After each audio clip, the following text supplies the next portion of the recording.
Shalom, mi nombre es Israel Meiri y estamos compartiendo la fe judía para Benei Noach. Esperamos que estas clases sirvan de esclarecimiento y ayuda para cada uno de ustedes. Muchas verajot a todos. Shalom a todos. La parashá de esta semana se llama Vayigash, que significa y se acercó, y hace referencia al momento en que Yehudá se acerca a Yosef para hablar con él e intentar convencerlo que no tome a Binyamin como esclavo dentro de la historia que nosotros ya conocemos, que Yosef coloca su copa en el saco de Binyamin y por eso exige que se quede como esclavo, y sus hermanos hacen todo por defenderlo y pelear por Binyamin. Y en este momento Yehudá se acerca a Yosef a intentar convencerlo con sus palabras de no quedarse con Binyamin. De eso trata esta parashá, junto con el momento en que Yosef se revela a sus hermanos, y toda la historia que comenzó con la venta termina aquí en esta revelación que Yosef hace a sus hermanos, que sus sueños se cumplieron, que todo lo que pasó tuvo una razón de ser. Nosotros vamos a comentar en esta oportunidad un mensaje muy importante que nos da esta parashá en el encuentro que tuvo Yosef con sus hermanos. Por eso te invito a quedarte con nosotros hasta el final, en donde traeremos también algunas historias importantes que darán fuerza al mensaje que nos deja esta parashá. En esta parashá está escrito que Yosef ya no podía contenerse más y mandó que todos se retiraran del lugar para que Yosef se quedara solo con sus hermanos. En la Torá oral cuenta que los hermanos de Yosef estaban dispuestos a pelear contra Yosef y los soldados de él para no permitir que Binyamin se quede como esclavo. Estaban listos incluso a atacar.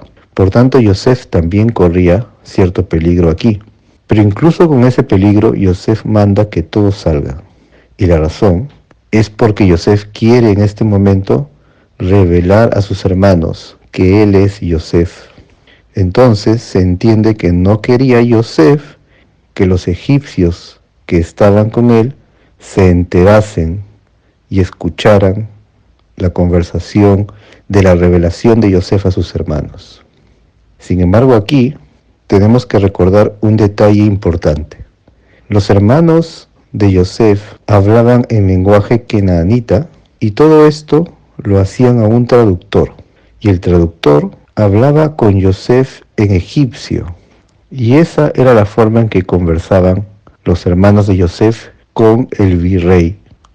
Sin embargo, cuando Yosef deseaba manifestarse a sus hermanos, él iba a hablar en hebreo, el lenguaje que conocía la familia de Jacob, el lenguaje sagrado. El hebreo es el lenguaje con el cual el Eterno crea al primer hombre, el lenguaje original del ser humano. Y este lenguaje es sagrado y la familia de Jacob lo hablaba.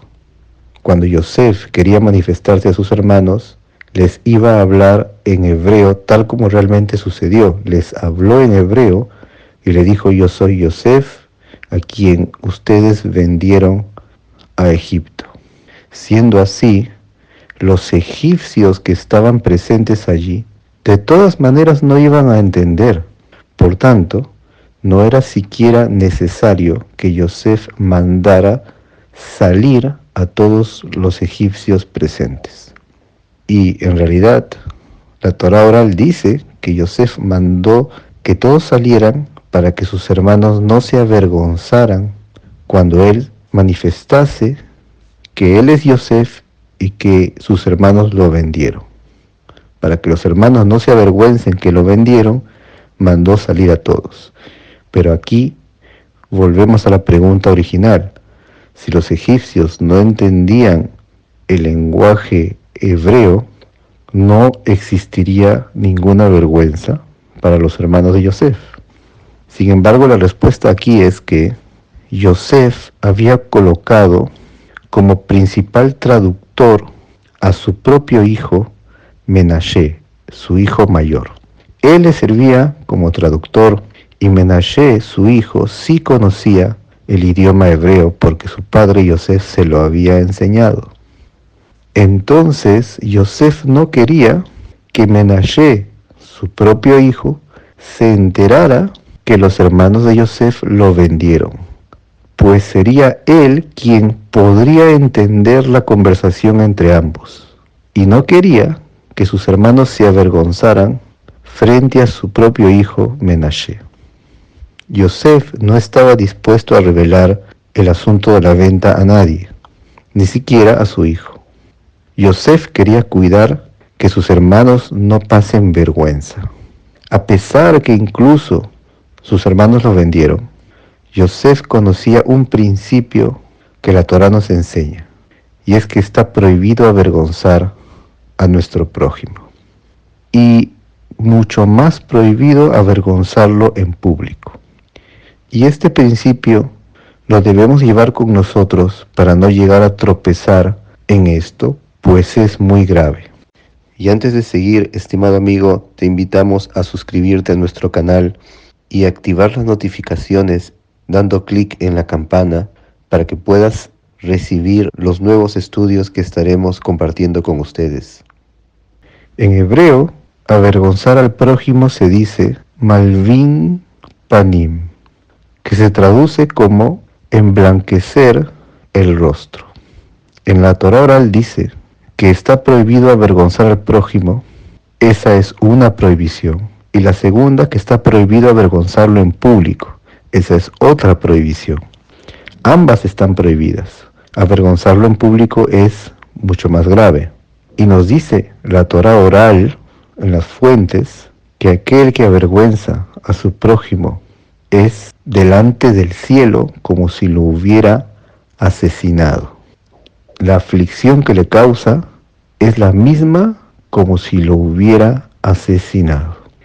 Y justamente por eso la frase avergonzar al prójimo se dice en hebreo emblanquecer el rostro, pues la persona que se avergüenza, la sangre que llevaba en su rostro se va y queda blanco, queda por un momento sin ese color rojo de su sangre.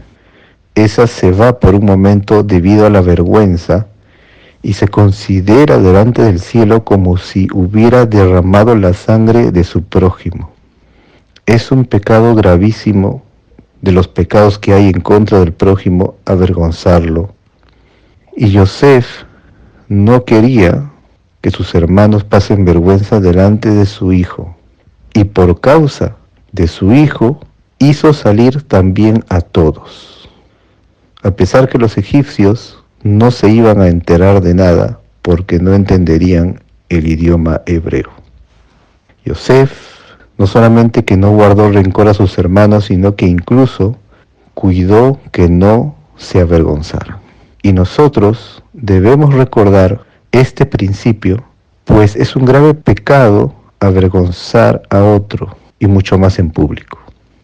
Hay una historia acerca de un hombre que en su juventud solía burlarse de su prójimo, que también era joven, y con el paso del tiempo, el hombre que solía burlarse se arrepintió y anduvo en los caminos de la Torá, pero no podía tener hijos, y por muchos años sufría de esto. Un día no pudo contener más su aflicción y elevó una plegaria con lágrimas al Eterno que le ayude a entender por qué este decreto está sobre él. Y vino a su mente el recuerdo de cómo él humillaba a su compañero cuando eran jóvenes.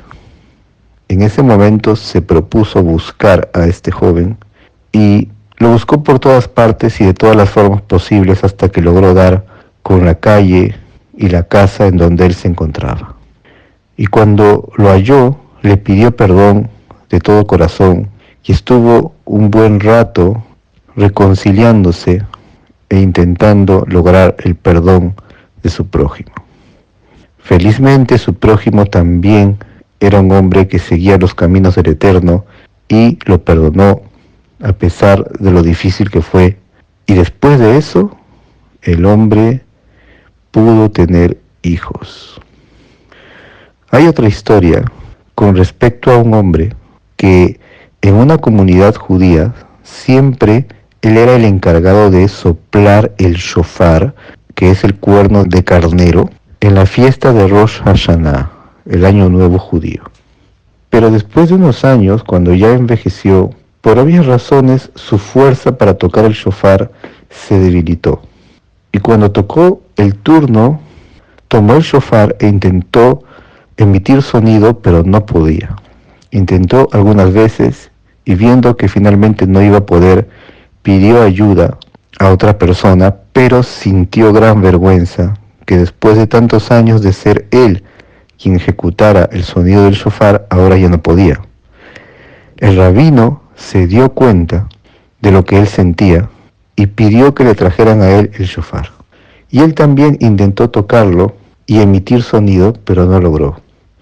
Lo intentó varias veces y no podía tampoco el rabino, por lo cual pidió ayuda a otro. Y lo hizo para que el primero no sintiera toda esa vergüenza, sino que también vea que tanto él como el rabino intentaron tocar y no pudieron, y finalmente él aminoró el sentimiento de vergüenza que tuvo. También sucedió el caso de un gran rabino conocido como Rabí Akiva Eiger, un gran sabio que explica el Talmud.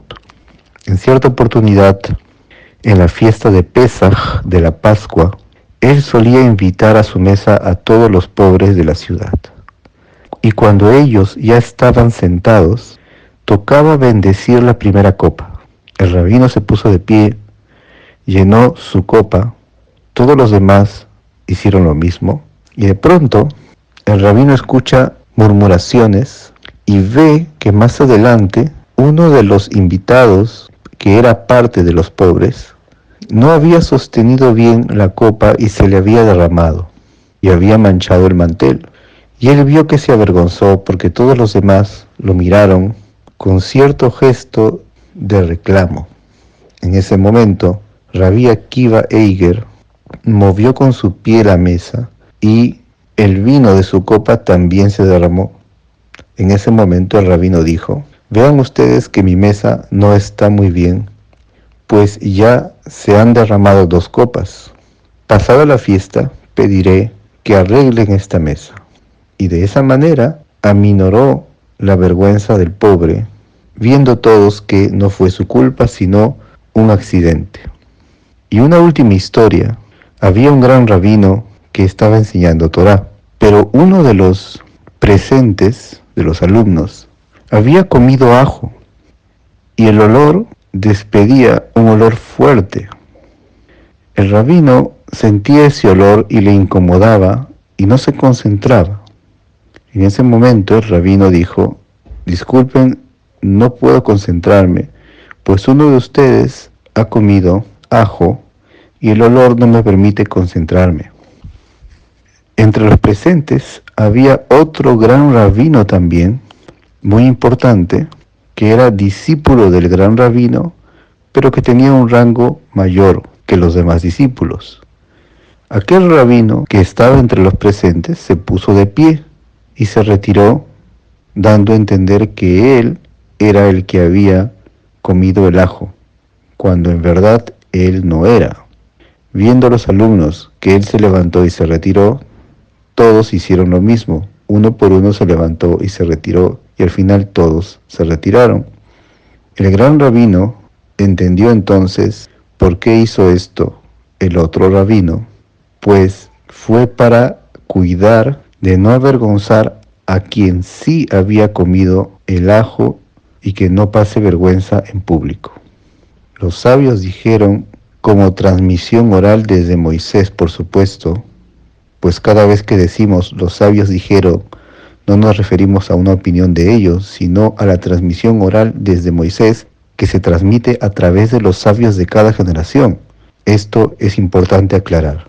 Y los sabios dijeron entonces, en nombre de la transmisión oral, que es preferible lanzarse al fuego antes que avergonzar al prójimo. cuán importante es este principio y cuánto nos tenemos que cuidar al respecto.